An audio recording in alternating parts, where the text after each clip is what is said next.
Iran যুক্তরাষ্ট্র সম্পর্কে টানাপোড়েনের মধ্যেই শান্তি আলোচনার প্রসঙ্গ আবারও সামনে এসেছে। ইরানের প্রেসিডেন্ট মাসুদ পেজেশকিয়ান স্পষ্টভাবে জানিয়েছেন, সংলাপের মাধ্যমে সমঝোতার পথ এখনও খোলা থাকলেও সেখানে 3টি বড় বাধা বিদ্যমান।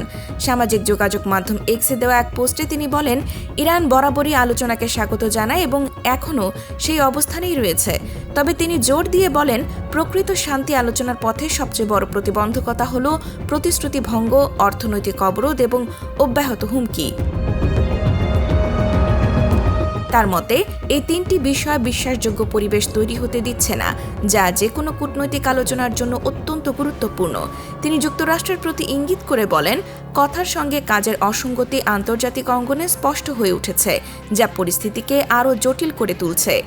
একই প্রেক্ষাপটে ইরানের পার্লামেন্ট স্পিকার মোহাম্মদ বাঘের গালিবাফও মন্তব্য করেন যে একটি কার্যকর যুদ্ধবিরতি তখনই সম্ভব যখন তা বাস্তবে লঙ্ঘিত হবে না, বিশেষ করে নৌ অবরোধের মতো পদক্ষেপ বন্ধ করতে হবে এবং বিশ্ব অর্থনীতিকে চাপের মুখে ফেলার কৌশল পরিহার করতে হবে।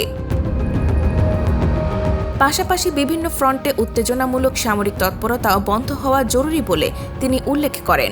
সব মিলিয়ে ইরানের শীর্ষ নেতৃত্বের বক্তব্য থেকে স্পষ্ট যে তারা আলোচনার পথ বন্ধ করেনি, তবে পারস্পরিক আস্থা ও বাস্তব পদক্ষেপ ছাড়া শান্তি প্রক্রিয়া এগিয়ে নেওয়া সম্ভব নয়। বর্তমান পরিস্থিতিতে কূটনৈতিক সমাধানের সম্ভাবনা থাকলেও তা বাস্তবায়নে বড় ধরনের রাজনৈতিক সদিচ্ছা এবং বিশ্বাস পুনর্গঠন অত্যন্ত জরুরি।